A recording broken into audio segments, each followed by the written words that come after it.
Coming to next concept जो कि बहुत ही ज़्यादा इम्पॉर्टेंट कंसेप्ट है, और वो कंसेप्ट हमारे पास आता है इनवॉइस के चैप्टर में। इनवॉइस के चैप्टर में जहाँ पे हम लोग ई इनवॉइसिंग के बारे में बात करते हैं, और ई इनवॉइसिंग के बारे में आपको पता ही है, जब ये ई इनवॉइसिंग स्टार्ट हुआ था तो ई इनवॉइसिंग जब स्टार्ट हुआ तो इन्होंने 500 करोड़ की लिमिट रखी, घटा घटा के अब ये आ चुके हैं 10 करोड़ के ऊपर। और मेरा ये मानना है पर्सनली स्पीकिंग कि आने वाले टाइम पे ये 10 के बाद 5 और 5 में भी मेरे ख्याल से आगे हैं कि वो अभी हमारे लिए एग्जाम के लिए एप्लीकेबल नहीं है, लेकिन ये घटा के इसको 1 करोड़ के ऊपर लेके आएंगे। और मैं पहले दिन से आपको ये बात क्लासेस के अंदर भी बता रहा हूँ कि ये घटा के 1 करोड़ के ऊपर आएगी। उसके पीछे कारण भी मैं बता रहा हूँ। इनकम टैक्स में सेक्शन 44AB में टैक्स ऑडिट की लिमिट 1 करोड़ की रखी हुई है। तो जिसका टर्नओवर 1 करोड़ से ज़्यादा ऑडिट करवाना है, तो 1 करोड़ का टर्नओवर वहाँ पे, और उसके लिए ये कहेंगे भाई तेरे को ई इनवॉइसिंग भी करवानी है, ताकि जीएसटी और इनकम टैक्स का जो डाटा है वो आपस में 100% ऑथेंटिकेट हो जाए। So you wait and watch, you remember my words that they will come down to the level of 1 crore. पक्का आएंगे, अभी नहीं आएंगे, 2024 के अप्रैल के इलेक्शंस हो उसके बाद आएंगे, अभी नहीं करेंगे इमीडिएट बेसिस पे, लेकिन 2024 के इलेक्शंस के बाद they will come down to the level of 1 crore for a simple reason कि टैक्स ऑडिट की लिमिट 1 करोड़ की है। या फिर एक काम और कर सकते हैं कि हो सकता है टैक्स ऑडिट की लिमिट ही बढ़ा के 5 करोड़ कर दें। वो थोड़ा सा डाउटफुल है, क्योंकि जो सीए इंस्टीट्यूट है वो इनको करने नहीं देगा, क्योंकि जैसे ही अगर वो ऑडिट की लिमिट 5 करोड़ हो गई तो बहुत सारे CA firms across India they will be out of work, they will be out of job. तो मुश्किल है कि टैक्स ऑडिट की लिमिट बढ़ाएं, और ई इनवॉइसिंग की लिमिट को ये घटा के 1 करोड़ पे ले आएंगे। लेकिन एट द सेम टाइम हमें ये बात भी पता है कि ई इनवॉइसिंग की ज़रूरत नहीं होती है बहुत सारे केसेस में। जैसे कि कहाँ पे ई इनवॉइसिंग की ज़रूरत नहीं है? ई इनवॉइसिंग की ज़रूरत नहीं है इंश्योरेंस कंपनीज में, बैंकिंग कंपनीज में, जहाँ पे वो अपनी ब्रांचेस में ही डील कर रहे हैं। GTA, goods transport agency, passenger transportation, multiplex screens. मैंने आपको पीवीआर के बारे में बताया था, पीवीआर का फुल फॉर्म बताया था, प्रिया विलेज रोड शो। और प्रिया विलेज रोड शो का बैकग्राउंड क्या है वो पूरी कहानी सुनाई थी मैंने। गवर्नमेंट डिपार्टमेंट, लोकल अथॉरिटी, इन सबको ई इनवॉइसिंग की ज़रूरत नहीं है। प्रॉब्लम आती है एक जगह पे, प्रॉब्लम आती है, उदाहरण दे रहा हूँ मैं, प्रॉब्लम आती है यहाँ पे बैंक्स में। बैंक वाले ऐसी बहुत सारी सप्लाईज कर रहे हैं जो कि एग्जेम्प्ट सप्लाईज भी हैं, और जहाँ पे इनके टैक्सेबल सप्लाईज भी हैं। उदाहरण के तौर पे बैंक अगर लोन देता है जिसके ऊपर ब्याज लेता है, तो सप्लाई में consideration is in terms of interest और डिस्काउंट, तो उसे एग्जेम्प्ट रखते हैं। तो बैंक की एग्जाम सप्लाई आ गई। लेकिन बैंक के अंदर लॉकर भी है, बैंक के अंदर लॉकर भी है। अब बैंक लॉकर अगर है तो बैंक लॉकर का जो रेंट होता है वो तो टैक्सेबल सप्लाई है। या फिर कई बार हम लोग डिमांड ड्राफ्ट बनवाते हैं तो उसके ऊपर कमीशन चार्ज करते हैं, वो तो टैक्सेबल सप्लाई है। या फिर बैंक में अगर हम लोग अपने बैंक अकाउंट के अंदर एवरेज बैलेंस मेंटेन नहीं करते, अगर नहीं करते, तो बैंक वाला हमारे ऊपर क्या करता है? बैंक वाला हमारे ऊपर एवरेज मंथली चार्जेस के लिए मेंटेन ना करने के लिए चार्जेस चार्ज करता है, वो तो टैक्सेबल है। तो अब क्वेश्चन यहाँ पे ही आता है कि हम कहते हैं भाई बैंक्स को, इंश्योरेंस कंपनीज को, इन सबको ई इनवॉइस नहीं करना। तो क्वेश्चन आता है भाई ई इनवॉइस किसके लिए नहीं करना? एग्जेम्प्ट वालों के लिए नहीं करना, एग्जेम्प्ट सप्लाई पे नहीं करना, टैक्सेबल पे नहीं करना, या दोनों के लिए इनवॉइसिंग नहीं करनी? ये इशू आता है। तो उसका क्लैरिफिकेशन दिया इन अ सर्कुलर 186/18/2022। आपको ये याद, सर्कुलर नंबर याद नहीं करने होते, कभी सर्कुलर नंबर याद नहीं करने, परेशान मत होना। तो यहाँ पे क्या लिखा हुआ है, ध्यान से पढ़ना। The exemption from generation of e invoice is for the entity as a whole, पूरी एंटिटी, पूरे बैंक के लिए, and not restricted by the nature of the supply which is made by said entity। तो इसका मतलब ये नहीं है कि बैंक को कहा कि भाई एग्जेम्प्ट वालों के लिए ई इनवॉइसिंग मत करना, टैक्सेबल वालों के लिए ई इनवॉइसिंग कर देना। नहीं, अगर ई इनवॉइसिंग से छूट दी गई है तो ई इनवॉइसिंग से छूट पूरे बैंक को मिल रही है, चाहे उसके अंदर एग्जाम सप्लाई हो रहा हो या टैक्सेबल सप्लाई हो रहा हो। इसी बात का एग्जाम्पल भी दिया मैंने आपको। एक बैंक है, बैंकिंग सर्विसेज दे रहा है, जिसके अंदर वो कुछ सामान बेचने का काम कर रहा है, जैसे बुलियन बेच रहा है, सोने के सिक्के, सोने के बार बैंक वाले बेचते हैं। खरीदना मत, 3% का जीएसटी भी चार्ज करते हैं। 3% जीएसटी लगाते हैं बुलियन के ऊपर, जो कि एक्चुअल में इसका रेट है। तो भाई मेरे को ऐसा लगता है कि अगर आपने सोने के सिक्के वगैरह खरीदने हैं तो किसी ज्वेलर के पास जाके खरीद लो, ज़्यादा अच्छा है। लेकिन हाँ, अगर आप बैंक से खरीद रहे हो तो शायद उसमें थोड़ी ऑथेंटिसिटी ज़्यादा आती है। 3% का जीएसटी है। एक मुद्दा ये है कि क्या इस जीएसटी का इनपुट मिलेगा? That means I am purchasing bullion as my investment. I am purchasing bullion as my investment on which I am paying 3% का जीएसटी। तो क्या इस जीएसटी का मैं आईटीसी क्लेम कर सकता हूँ? सोचना और मेरे को जवाब देना कभी। मैं इसके बारे में चर्चा भी नहीं करूँगा, बाद में कभी करूँगा। Moving on. तो अब यहाँ पे वो बुलियन, दैट इज सोने का सिक्का, सोने का बार बेच रहा है बैंक, और बैंक वाले जो नॉर्मल बैंकिंग सर्विसेज है वो भी दे रहा है। तो said banking company is exempted from mandatory insurance of e-invoice for all supplies of goods and services, and thus it will not be required to issue the e-invoice for any of the supplies which is made by it। तो मैंने आपको एक example ये दे दिया, एक मैंने आपको locker का रेंट वाला एग्जांपल दिया, एंड सो ऑन। तो एक तो ये आ गया इनवॉइस में। इनवॉइस में दो चेंजेस और हैं, जिनमें से एक चेंज तो हमारे लिए कोई बहुत ज़्यादा इम्पॉर्टेंट नहीं है as a student of CA intermediate. वो क्यों है ऐसा, वो मैं आपको बताऊंगा। आप याद करो, हम लोग सेक्शन नंबर 31 और रूल नंबर 46 करते हैं, जहाँ पे ये लिखा होता है कि साहब जो इनवॉइस है उसके ऊपर क्या क्या डिटेल्स देनी ज़रूरी है। तो टैक्स इनवॉइस है या बिल ऑफ सप्लाई है, उसके ऊपर कौन कौन सी डिटेल्स देना ज़रूरी है वो लिखा होता है। तो जैसे उसमें लिखा होता है कि साहब आप अपना नाम बताइए, एड्रेस बताइए, जीएसटी नंबर बताइए, सप्लायर की डिटेल्स। इसी प्रकार से जो उसका सीरियल नंबर है, 16 करैक्टर का मैक्सिमम सीरियल नंबर होना चाहिए। कौन सी तारीख को आप इशू कर रहे हैं वो हो। अगर रिसीवर रजिस्टर्ड है, दैट इज़ B2B सप्लाई हो रहा है, तो फिर उस रजिस्टर्ड पर्सन का रिसीवर का नाम, एड्रेस और उसका जीएसटी नंबर दीजिए।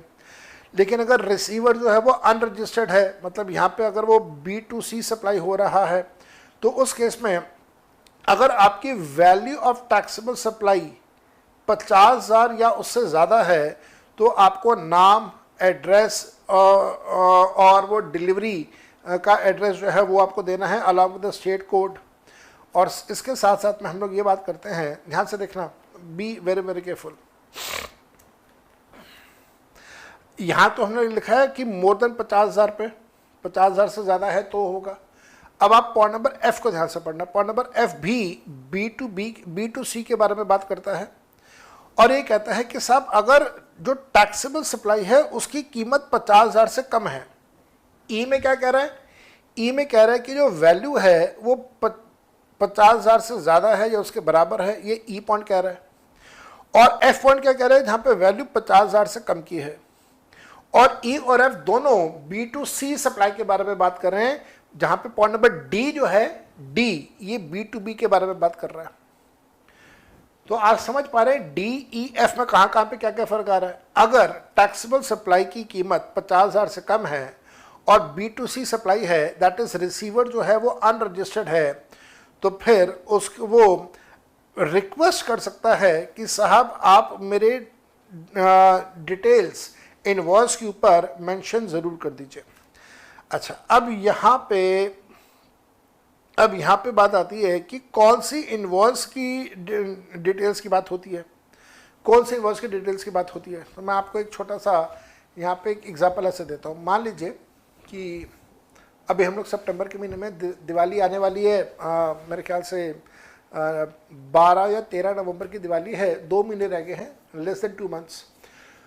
तो मान लीजिए कि मैं एम्प्लॉयर हूं और आप मेरे एम्प्लॉई हैं, आप मेरे एम्प्लॉई हैं, मैं आपका एम्प्लॉयर हूं। तो मैंने क्या किया, आपको कहा कि यार जो हमारे बिजनेस के क्लाइंट हैं ना, उनको आप आइडेंटिफाई करो और 5-7 क्लाइंट्स को आइडेंटिफाई करके उनको ना बहुत अच्छी जगह पे लेके जाओ, वहाँ पे उनको डिनर करवाओ, ड्रिंक्स वगैरह भी उनको दो, ताकि वो खुश रहें, जिसकी वजह से हमें और बिजनेस मिलता रहे। और just tell them that this is a kind of a Diwali party from our side. तो आप भी बड़े खुश हुए कि भाई मज़ा आएगा, दिवाली पार्टी करेंगे। तो आपने वो लिस्ट बना ली, आप उन सबको लेके एक रेस्टोरेंट में गए। रेस्टोरेंट में गए तो वहाँ पे बिल बना, लेटर से 38,000 रुपीज़ का बिल बना, और आपने वो 38,000 रुपीज़ का बिल पे कर दिया। और 38,000 का बिल पे करके आप मेरे पास आए, मैंने वो 38,000 पे आपको रीइंबर्स कर दिए। तो this is a simple transaction. लेकिन ये ट्रांजैक्शन B2C ट्रांजैक्शन है, रेस्टोरेंट है और B2C ट्रांजैक्शन है, वैल्यू भी 50,000 से कम की है। मैं ये अश्योर करना चाहता हूँ कि ये बिल फेक नहीं है। तो मैंने आपसे कहा कि भाई जब आप रेस्टोरेंट वालों को पेमेंट करोगे ना, तो आप डिटेल दे देना उसको सारे। तो अब आप रेस्टोरेंट वाले को डिटेल दे रहे हो, नाम, एड्रेस और वो सारी डिटेल्स आप दे रहे हो, जो कि अदरवाइज कहीं पे B2B ट्रांजैक्शंस में होती हैं। तो आप वो डिटेल्स दे रहे हो, ठीक है। अब ये डिटेल्स अगर आपने दे दी, ठीक है जी। अब इसके आगे इसमें एक अमेंडमेंट आया, और वो अमेंडमेंट क्यों आया ज़रा वो देखते हैं। प्रोवाइडेड दैट, प्रोवाइडेड का मतलब होता है प्रोविजो, एक्सेप्शन, एक्सेप्शन आ गया। मेरे को लिखना चाहिए था यहाँ पे, मैंने लिखा नहीं, समहाउ भूल गया। This is proviso that where any taxable service, अब ध्यान देना यहाँ पे सर्विस की बात हो रही है सिर्फ। ऊपर यहाँ पे हम लोग टैक्सेबल सप्लाई की बात कर रहे थे, तो टैक्सेबल सप्लाई में गुड्स भी आ जाते हैं, सर्विसेज भी आ जाती हैं, लेकिन ये जो प्रोविजो है ये सिर्फ सर्विसेज के लिए है। अब मैंने आपको एग्जाम्पल इसका दे दिया, रेस्टोरेंट वाला। रेस्टोरेंट सर्विसेज, रेस्टोरेंट का काम हमेशा सर्विसेज में आता है। So where are taxable service is supplied by और through e commerce operator, by और थ्रू ई कॉमर्स ऑपरेटर। तो ई कॉमर्स ऑपरेटर दे रहा है या उसके थ्रू हो रहा है। तो लेटेस्ट से आप रेस्टोरेंट में गए थे, डाइन इन की फैसिलिटी के through, by the supplier of OIDAR। Example बहुत बार दिया हुआ है OIDAR के example, Netflix is one of the good examples. To the recipient who is unregistered, तो आप अनरजिस्टर्ड रेसिपिएंट हैं, आप अनरजिस्टर्ड रेसिपिएंट हैं। Irrespective of value the supply, the tax invoice issued by the registered person, restaurant वाला जो tax invoice issue करेगा, it must contain the name of the state of the receiver and the same shall be deemed to be the address on the records of the recipient। तो as a receiver आपको बताना होगा कि आप कौन सी state से belong कर रहे हैं, और फिर उसके बेसिस के ऊपर वही आपका एड्रेस माना जाएगा, और एड्रेस माना जाएगा सप्लाई का एड्रेस। अब एक मन में क्वेश्चन आना चाहिए आपके कि सर इसकी ज़रूरत क्या है, अब समझ में भी नहीं आया कोई बहुत ज़्यादा, और इसकी ज़रूरत भी क्या है। तो इसकी ज़रूरत कहाँ पे आएगी, वो आएगी प्लेस ऑफ सप्लाई में, जो कि अनफॉर्चुनेटली CA के सिलेबस का पार्ट नहीं है। हाँ, CA का जो नया सिलेबस आया है, जो मई 24 के लिए है, उसमें प्लेस ऑफ सप्लाई सिलेबस का पार्ट है, लेकिन नवंबर 23 के लिए प्लेस ऑफ सप्लाई सिलेबस का पार्ट नहीं है। तो ये जो है ना डीम्ड, ये वाली बात प्लेस ऑफ सप्लाई से रिलेट करता है। तो हमें ये पता चलेगा कि आपका प्लेस ऑफ सप्लाई क्या है, और फिर इस प्लेस ऑफ सप्लाई को यूज करते हुए हम लोग ये आइडेंटिफाई करेंगे कि भाई क्या ये इंटर स्टेट है या ये इंट्रा स्टेट है। अगर ये इंटर है तो इसका मतलब इसके ऊपर IGST लगेगा, अगर ये इंट्रा है तो CGST प्लस SGST लगेगा। तो इस प्रोविजो का जो मेन रोल है वो प्लेस ऑफ सप्लाई पे है, जो कि हमारे नवंबर 23 के एग्जाम का पार्ट नहीं है। इस वजह से मैं एग्जाम्पल के साथ इस बात को नहीं समझाऊंगा। मई 24 वाले स्टूडेंट्स आपको प्लेस ऑफ सप्लाई का चैप्टर पूरा करवाऊंगा, अभी करवाया नहीं, अभी मैंने रिकॉर्ड करा नहीं है, प्लेस ऑफ सप्लाई पूरा करवाऊंगा और यूट्यूब पे मैं वो चैप्टर पूरा फ्री में अपलोड भी कर दूंगा फॉर ऑल दो स्टूडेंट जो are appearing in November 23 and भगवान ना करे किसी रीज़न से अगर आप क्वालिफाई नहीं कर पाते एग्ज़ाम अपना, तो मई 24 में देंगे तो प्लेस ऑफ सप्लाई आपको भी पढ़ना होगा, तो सबके लिए प्लेस ऑफ सप्लाई मैं अपलोड कर दूंगा यूट्यूब के ऊपर।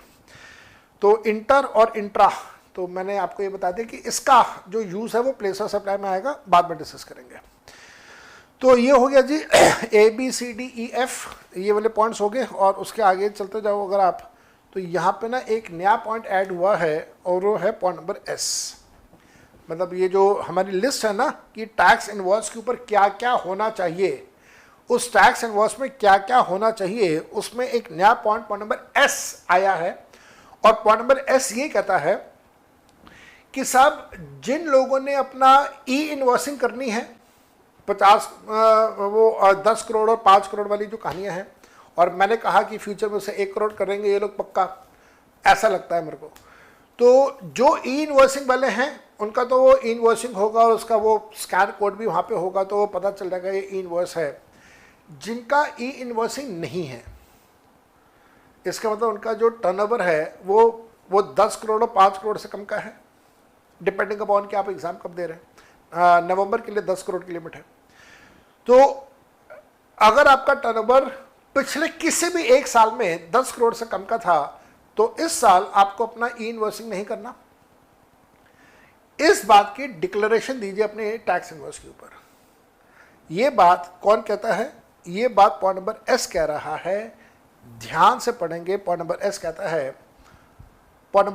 है a declaration as below that invoice is not required to be issued in a manner specified under Rule 48(4), that is, e-invoicing is not required in all cases where the physical invoice is issued by the taxpayer having the aggregate turnover in the preceding financial year onwards more than the aggregate turnover mentioned under this। मोटी मोटी सी बात, अगर आपका turnover जो ई invoice का limit है उससे कम का है, तो आपको ई इनवॉइसिंग नहीं करना। इस बात की इंफॉर्मेशन आपको अपने टैक्स इनवॉइस के अंदर लिखना होगा। और वो क्या लिखना होगा? ये एग्जैक्ट लैंग्वेज आपको लिखनी होगी। आई या we hereby declare that थ्रू दो आर एग्रीगेट टर्नओवर, वो एक चीज, एक मिनट रुक जाए, मैं इसके अंदर इसको गलत बोल गया, मैं इसको रेक्टिफाई कर देता हूँ। डिक्लेरेशन यहाँ पे ये था, somehow I lost my concentration और मैं इसमें गलत बोल गया। डिक्लेरेशन इसमें ये था कि साहब हमारा जो टर्नओवर है वो उस पर्टिकुलर लिमिट से ज़्यादा है।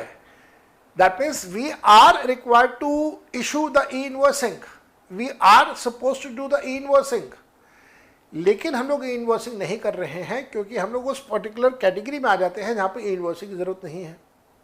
बैंक है, इंश्योरेंस कंपनीज हैं, GTA है, सेंट्रल गवर्नमेंट है, स्टेट गवर्नमेंट है, लोकल अथॉरिटीज़ है, वो वाले केसेस। तो उसकी डिक्लेरेशन आपको अपने इनवॉइस के ऊपर देना होगा। ध्यान से देखिएगा, आई या we hereby declare that though our aggregate turnover in any preceding year is more than the aggregate turnover notified under Rule 48(4), we are not required to prepare an invoice in terms of the provision of the said rule number this is this। तो ये एक declaration देना होगा जहाँ पे ई invoicing की limit से ज़्यादा आपका टर्नओवर है और उसके बावजूद आप ई इनवॉइसिंग नहीं कर रहे हैं क्योंकि आप उस पर्टिकुलर कैटेगरी में आते हैं, तो उसका डिक्लेरेशन आपको यहाँ पे देना होगा। एक तो ये हो गया। इनवॉइस में ही एक और अमेंडमेंट है, इनवॉइस में ही एक और अमेंडमेंट है, और वो अमेंडमेंट है रूल नंबर 46A में। आपको याद है रूल नंबर 46A? इसमें सबसे अच्छा एग्जाम्पल मेरा अपना आता है। मैं आप लोगों को जब क्लासेस दे रहा हूँ तो मैं उसकी बिलिंग जब करता हूँ तो मैं बिलिंग में किताबों की बिलिंग अलग करता हूँ और अपनी क्लासेस की बिलिंग अलग करता हूँ। तो इसमें हालांकि एक आर्गूमेंट आ सकता है कि ये कॉम्पोजिट सप्लाई है या मिक्स सप्लाई है, तो एक अलग आर्गूमेंट आ सकता है उसमें, और उसका जवाब भी है मेरे पास, मैं उसका डिस्कशन नहीं करूँगा। लेकिन लेटेस्ट से मैं आपको किताबें भी दे रहा हूँ, क्लासेस भी दे रहा हूँ। जो प्रिंटेड बुक्स हैं वो एक एग्जेम्प्टेड प्रोडक्ट है, उसके ऊपर जीएसटी नहीं लगता, और जो क्लासेस हैं वो टैक्सेबल प्रोडक्ट है, उसके ऊपर जीएसटी लगता है। तो जब मैं एज अ फैकल्टी मेंबर आपको दोनों चीज़ें दे रहा हूँ तो मैं एक इन्वॉइस बनाऊंगा, वो tax invoice come bill of supply होगा, जिसके अंदर मैं दोनों चीज़ें मेंशन करूंगा कि भाई टैक्सेबल सप्लाई भी है बुक्स क्लासेस का, एग्जाम्प्ट सप्लाई भी है बुक्स का। तो मैं वो एक डॉक्यूमेंट बना दूंगा, invoice come bill of supply, कोई इशू नहीं है इसमें, ये सबको पता है, पहले से भी था अब भी है। इशू ये है कि हमारा कानून ये कह रहा था कि साहब आपका टैक्स इन्वॉइस के ऊपर क्या क्या डिटेल है वो मेंशन करो, बिल ऑफ सप्लाई पे क्या क्या डिटेल है वो मेंशन करो, लेकिन tax invoice come bill of supply पे कौन सी डिटेल मेंशन करनी है ये कानून में नहीं था। अब वो क्यों नहीं था, उसके पीछे कारण ये है कि कानून की भाषा ऐसे लिखी हुई थी। मैंने अभी थोड़ी देर पहले कहा ना, बीजेपी वालों ने कानून जब बनाया तो इतनी लूज लैंग्वेज में बनाया कि उसमें कॉन्ट्रोवर्सीज आई। एक पॉइंट ये वाला है, इन्होंने कहा not with standing anything mention under this is this, मतलब कानून में कहीं पे कुछ और लिखा हुआ है उसको भूल जाओ। जब इन tax invoice cum bill of supply होगा तो उसका फॉर्मेट कुछ भी नहीं है, या उसके ऊपर क्या क्या आपने इंफॉर्मेशन देनी है उसकी कोई जिक्र नहीं है। टैक्स इनवॉइस में क्या क्या होगा वो तो है, बिल ऑफ सप्लाई पे क्या क्या होगा वो तो है, लेकिन tax invoice cum bill of supply पे क्या क्या होगा वहाँ पे कुछ भी जिक्र नहीं था। तो लोग अपनी मर्जी से कुछ भी कर रहे थे, मैं भी अपनी मर्जी से कुछ भी कर रहा था। तो सरकार ने अब उसका कानून बनाया और जो लैंग्वेज में गलतियाँ थीं उन गलतियों को सुधारते हुए उन्होंने कहा कि जनाब अगर कोई व्यक्ति, अब इसको पूरा पढ़ लेते हैं, अ रजिस्टर्ड पर्सन, मैं Jaspreet Singh Johar, supplying taxable as well as exempted supply, my classes are taxable, my books are exempted supply, can issue single invoice cum bill of supply. तो मैं एक ही चीज इशू करूंगा, that is invoice cum bill of supply. Such single invoice cum bill of supply shall contain the particulars as given under rule number 46, which is related to tax invoice, rule number 54 that is related to special invoicing, और आपको याद है special invoicing में GTA, multiplex theatres जो अभी थोड़ी देर पहले करवाया वो, and rule number 49 that is related to bill of supply.